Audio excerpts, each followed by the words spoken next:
summertime in Tassie.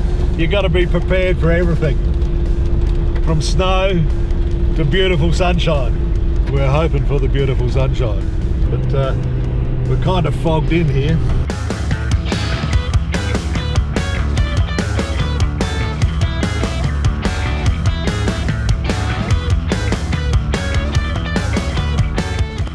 Probably the most spectacular view in the whole of Tasmania. But not today, we can't see a thing. You can hardly see the next corner.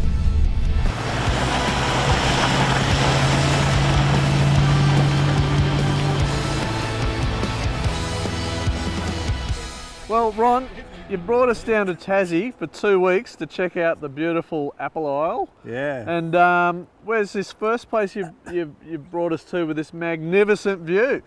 Spectacular view, incredible vistas, but not today, mate. No, so here we are, we're at Jacob's Ladder. Yep. And you know, I've heard it looks really good, but I can't see much of it at all. No, it's a bit of a shame, but it's an incredible place. In fact, the clouds are shifting a little bit at the moment and it's opening up a bit, but it is a truly spectacular place. But this is just the start, mate.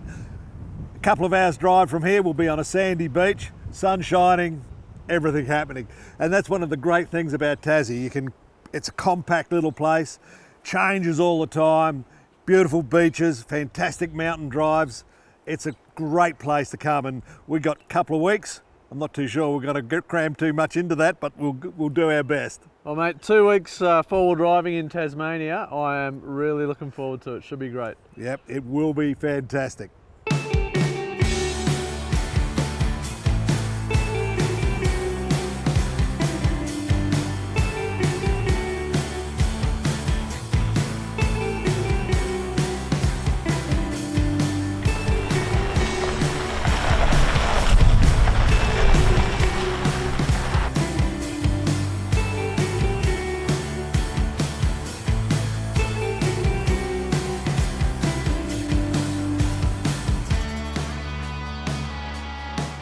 Summer in Tasmania, mate. It's pretty flash, isn't it? Ellen was just telling me that all this belting down rain we're copying is just over the area that we're driving through and where we've been. That'd be right. You just got to take it as it comes. I mean, weather down here can be anything from beautiful sunshine to rain to snow. I hope we don't have snow. Yeah, I don't think we'll get snow, but I'll definitely come back down here to see Jacob's Ladder another time. Yeah, my word. Anyway, to the coast. It won't be raining there, mate. Copy.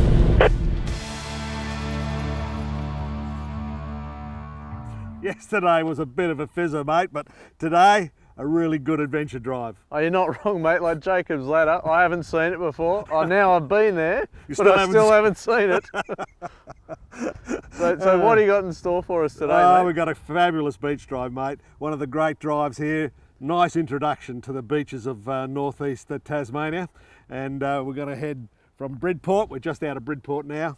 And through the dunes and along the beaches. Fabulous. Yeah, so tell us a little bit about what sort of driving we can expect. Well, it can be pretty difficult. I mean, you got to be on top of your game. So, you know, you need right tyre pressures, obey all the rules that they lay down so that other people can come and enjoy this place. And you were telling me yesterday about tides. You're really keen on checking the tides. And yeah, well, high tide was 2 hours ago. Yep. So it's on the run out now, and that's the best time to hit the beaches. Because it can get pretty narrow along here, Yeah, can't it? yeah. As the tide washes in, and we don't want to be there, mate. No. Well, let's hope this weather holds out a bit, and let's hit the road, eh? Or hit the beach. Yeah, let's hit the beach now.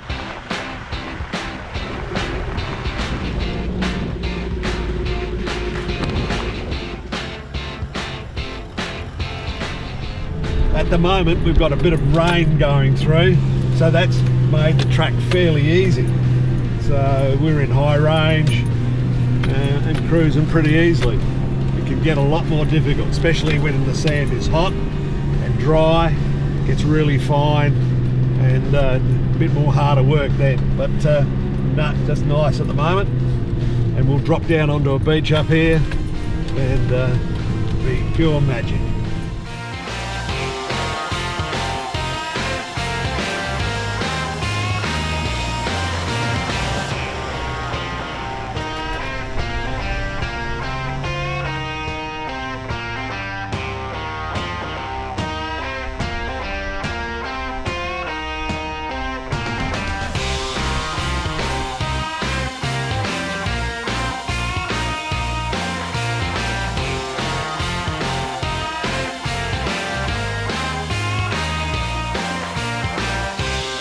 While we were airing down, Brad from MAXTRAX brought out their latest acquisition, the MAXTRAX InDeflate, which can deflate, equalise or inflate tyres 2 at a time.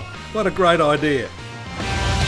It's actually a South African product, but they contacted us and said, look, we're looking for an Australian distributor. So we said, well, it fits with what we do. You know, it's people stuck on the beach. Yeah. You know, where you go, the waves are lapping. First thing we need to do is get some air out of the tyres. You can just go bang, bang, straight onto the tyres, drop the pressure, and you can knock it down from 40 to 20 in a couple of minutes. You know, and then you're away. Bloody clever, that's what I reckon. The best thing I think about it is it might do 2 tyres at once, so you don't have to squat down. So if you've got a bit dodgy knees, you know, like I do, and it makes it a hell of a lot easier than other kind of deflators on the market. We dodged around the bird breeding areas and onto the beach.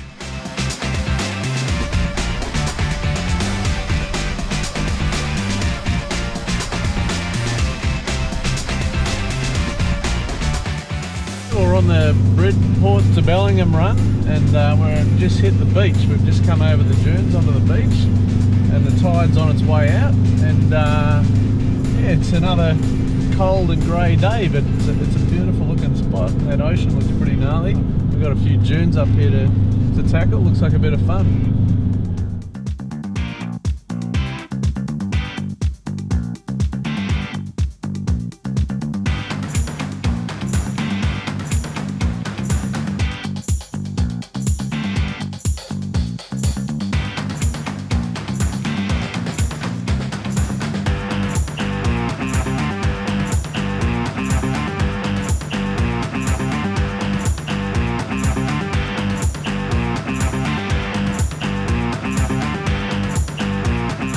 At low tide, the creek crossing was hardly noticeable. At high tide, and with a bit more rain and water flowing in the creek, it can be a real challenge. There are vehicles lost, buried under the sand by all accounts.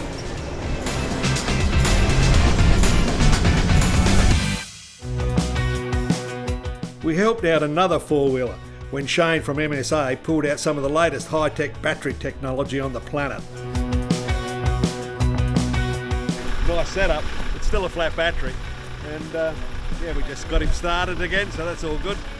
Great technology, these battery technology these days, fantastic.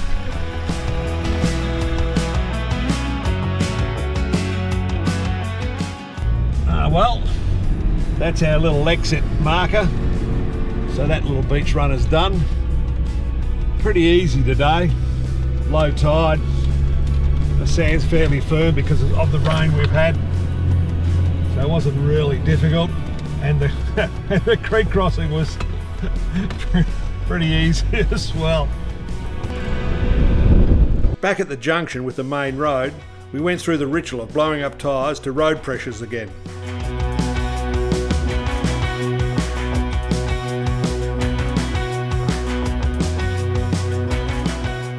Shane Miles from MSA 4x4. Tell us a little bit about these towing mirrors that MSA's come up with. So I've designed something specifically for our cars that look like they're supposed to be there. That was the number one factor.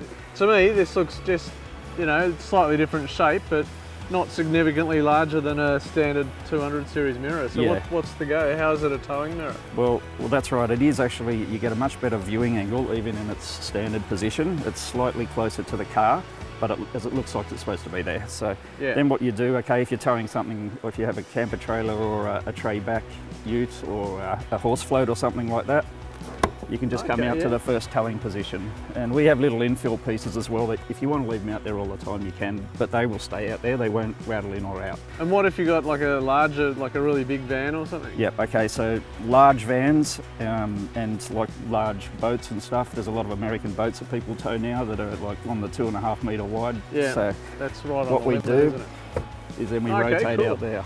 So, well, that's pretty easy. that gives you a really good view down the back. There's a little actuator inside the body here that senses when it's rotated, so you can still use up and down, left, right with your mirror switches. Oh, so it won't get confused when you're using your standard switch gear and stuff?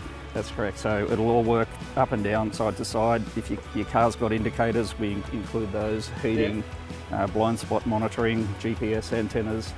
Oh, cool. It's got a nice convex glass on it too, doesn't it? It's got a slightly curved glass, not too much. And we've only gone for a single glass. A lot of people find that the extra convex mirror that some have a little bit confusing when reversing, especially. Yeah. So that single glass with a slight curve on it gives an awesome view all over. Oh, fantastic. It really is a great view. So. Thanks, mate. That's all right, mate. And easy as that. Easy Pack as it that. away, it's back to standard. We've given them a fair bashing, so if you do happen to hit a tree or something like that, they'll go both ways. Well, you know I will. So, it's all good, mate. Good on you, mate. That's awesome. No worries. We cruised south through pleasant country to the small old mining town of Derby. It was really dying up until a few years ago. I mean, I came here 20 years ago and it was, a pretty quiet little place. But they've really put in some great mountain bike trails, and they have the World Championships here last year. I mean, it's phenomenal, the growth in it. It's just absolutely focused mountain bike riding in this part of the world. It's just fabulous. Rejuvenated the town, which is great to see. Noticed the pub was getting done up and all that. A lot of money coming into the place. Really good. Beautiful bit of country though. So why not?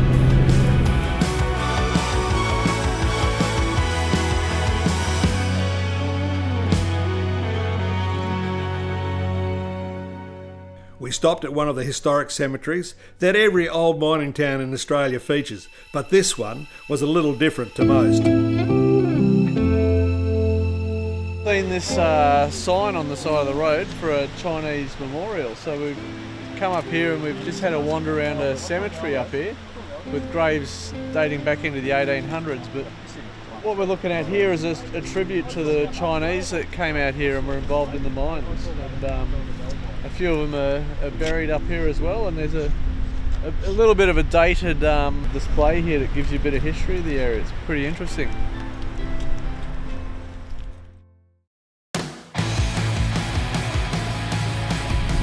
Wow, you get a nice view from up here. It's it's a bit greener than where we've been, Ron.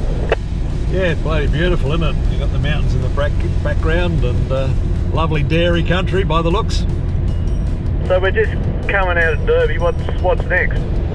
Well, we'll trundle down in the highway for about 15 k's or something like that, and then turn off into the Blue Tiers, what they call the Blue Tiers. And it's quite a spectacular place, and it used to be a tin mining area, like all of this area, I think. And we'll have a look around there and try and find the old anchor stamper, which is pretty impressive, I've got to say. I've seen a lot of stampers around old gold mining areas, but this one takes the cake.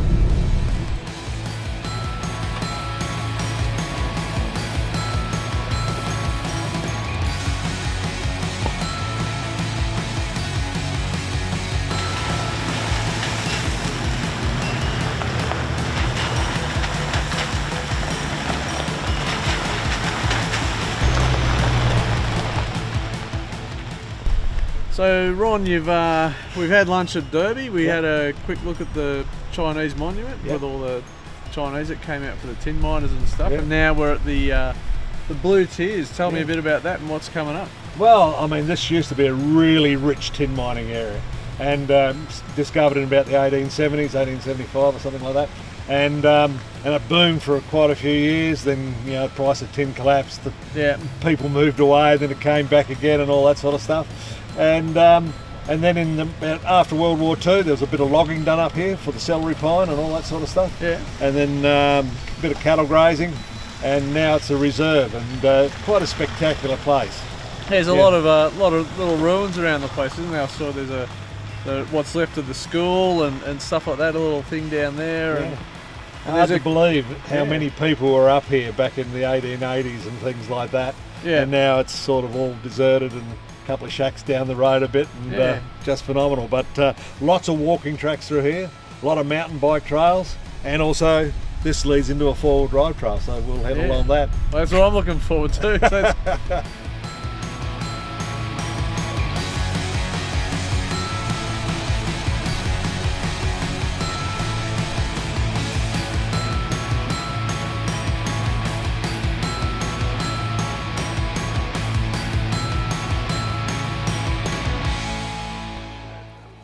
tell us about this. This is the anchor stamper at, for crush and rock to find tin, basically. Tell me a little bit of history about this thing. Well, the anchor mine sort of sprung into existence in the 1880s. You know, tin was found through northeastern Tasmania in the 1870s, and this mine here was one of the biggest at the time. I think it had 80 stampers or 100 stamps. I mean, that's huge. I mean, if you go to a gold mine, you know, 5 stamps are normal, 10 maybe. I've seen 20, but here they had, I think, 100 stamps. It depends on who you believe. But at the moment, this one here is a 20 head and still standing, which is pretty impressive. Yeah. Could you imagine the noise of this thing when she was running? She'd be making a lot of noise, and you can see how these go up and down here on this like on this sort of cam kind of system. Yep. And then banging up and down here. You wouldn't want to put your hand in there, but no. The thing about this one, it was originally located somewhere else. These heads, weren't they? And then they were run by Waterwell. But what was the go when it was at this site? Well, it was powered by diesel by all accounts. So it was back in the 1930s, 1940s. But it was never successful in those times. So yeah, it didn't last too long. And it obviously wasn't worth their effort to get this thing out. No. Which is good for us because it's in amazing condition, and you know, it's a piece of Australian history right here in the bush. My word. And they've done it up well. You know, nice easy walk in here and just fabulous, beautiful country. Yeah. Anyway. Yeah. I know it's getting on a bit. 5 o'clock. There's a pub down the road a bit. There's something about a pig in there or something? Yeah. Beer drinking pig. I'm going to keep my beer away from that pig and everyone else. Okay, let's go and do it. Okay, let's go.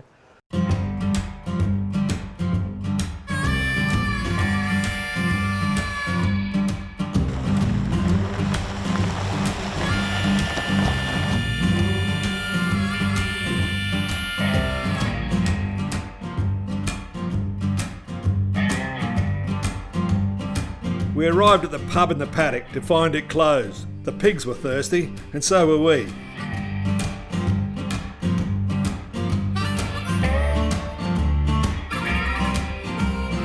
Luckily for all concerned, the owners, who had been having a few beers at another pub, saw our vehicles while driving past, drove in and opened up. How good is that for country hospitality?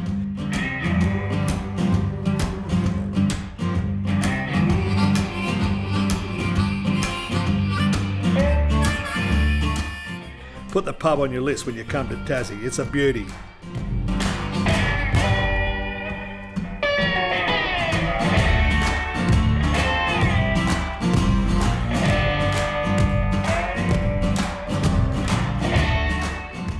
After just a couple of beers, we tore ourselves away and shifted a few hundred metres to the well set up community campground, where GT cooked up a meal and we enjoyed a few more coldies.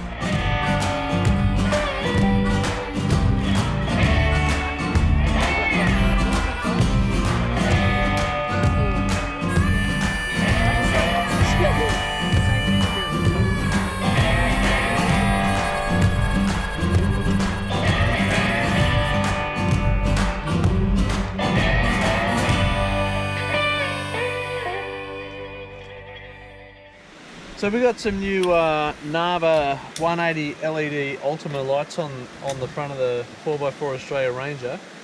These things are fantastic. There's a couple of things that I really like about these lights that you don't get on some other lights, and one of them in particular is the ease of adjustment. Firstly, they've got this really solid frame here so they don't vibrate when they're on their car, but if you want to adjust them up or down, you just loosen that off and away you go. They're so easy to adjust. So, you know, a lot of lights you'll set and forget and hope for the best, but you know, you can make minor tweaks with this and it's fantastic. Of course, they've got these covers on them. They emit a lot of light. They've got a little DRL on the bottom here. It looks like a little smiley face, all 4 of them lit up. And then they've got these LEDs, and it's what Narva calls a spot spread combination, basically all in the one light. And they offer a really nice spread of light. So we got the switches for the Narva lighting down here. This one's for the outer 2 lights, which is great when you're driving in the bush or off-roading. And this one here is for the 2 lights in the middle, and that gives us a great throw of light down the middle of the road. Fantastic. being only a 180mm, the other fantastic thing about these lights is they fit just about every bull bar on the market. And as you might be aware, some of the bigger lights won't fit depending on the design of the bar. Obviously, this one's okay, but if it had a hoop over the top or something, and was a little bit smaller, if you've got a bull bar like that, then these lights will fit on that bar. Everyone knows how awesome I think these Narva driving lights we've got on the 4x4 Australia Ranger. We've also got some work lights up here and on the other side. And the great thing, we got the red vision, and you hit this and bang, look at that. It's fantastic if you're setting up your swag or something and you're away from the vehicle, and we can operate all sorts of things through the red vision just using this app here. It's fabulous.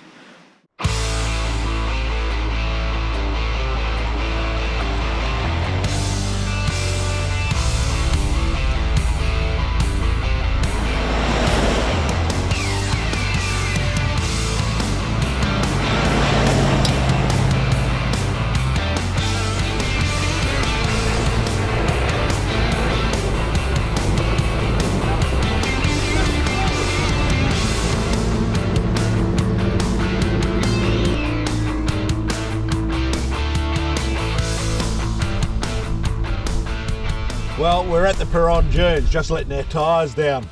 Perron is just outside St Helens, a beautiful place on a beautiful harbour. We came down from the Blue Tiers yesterday, went to the pub in the paddock, had a great time there, nice little quiet camp, and then drove through the forest this morning. It's only 30 or 40 k's. The distances in Tassie are just fantastic. We're just here, letting our tyres down. We'll go for a run through the dunes onto the beach. We've got about 4 kilometres of beach you can drive here. It's part of an off-road recreation area, so you get dune buggies and all that sort of stuff here at times. But it's a great spot. Beaches are beautiful, so let's go and do it.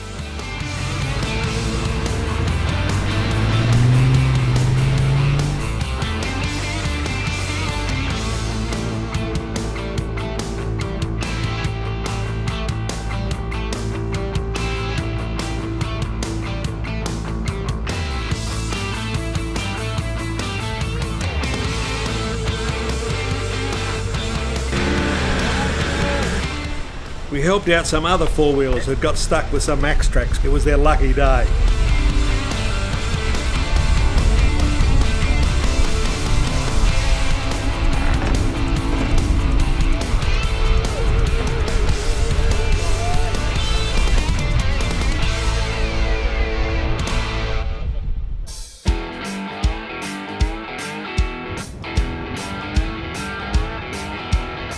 We headed back up the beach, cut across the dunes and turned south.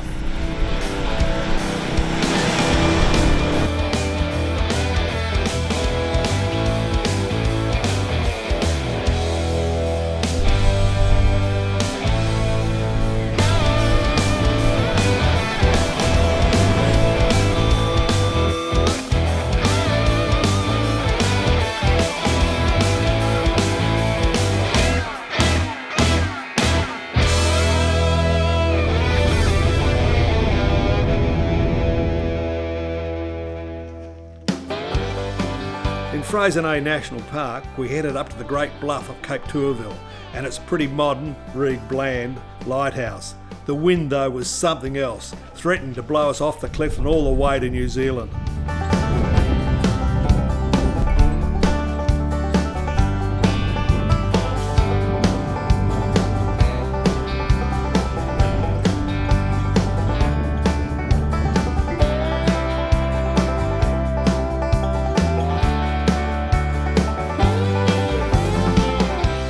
Well, after we left the Perron Dunes, we had a bit of fun there on the beach. It was bloody beautiful too. We headed south on the blacktop, down to Coles Bay and into Frasernaye National Park. You're right on the tourist track down here when you're in Frasernaye, but it is a beautiful park. Spectacular headlands, rocky bluffs, big cliffs, all that sort of stuff. So it's well worth coming and have a look. Right at the moment we're heading in on a bush track into a little camping spot right at the southern end of the friendly beaches. So that'll be camp tonight, and hopefully it's big enough for our little convoy of vehicles.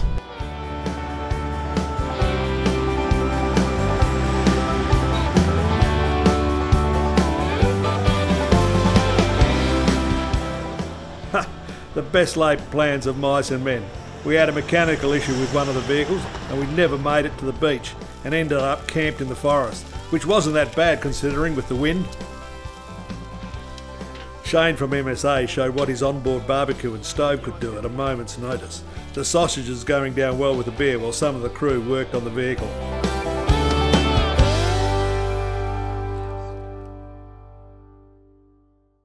Ron, are these beaches here? Mate, that's something else. They are beautiful, aren't they? Yeah. The friendly beaches. A great stretch of sand. We were supposed to have been camped right at the southern end of it last night. But after our little hiccup, we had a bush camp. Yeah, we did. And it wasn't a bad spot because it was pretty windy last night. We were out of the wind. Yeah, yeah. And that was good, Yeah. And now we're, what, a couple 100k from Hobart. And what have we got in store now? We're going to head to Hobart. Yep. And to the historic quarter and find ourselves a historic distillery. It is historic. Well, it depends, you know. It's not quite historic. It's the Lark Distillery we're going to. There's a big period there where you couldn't distill in the state. And but now distilling, as everyone knows, is pretty big in Tassie. And right. Lark does whiskey and rum and gin, so there's a little bit for everyone. Okay, let's hit the track. So, stay tuned for the next instalment of our Tassie adventure when we sample some fine whiskey and some great four-wheel drive trails behind and south of Hobart.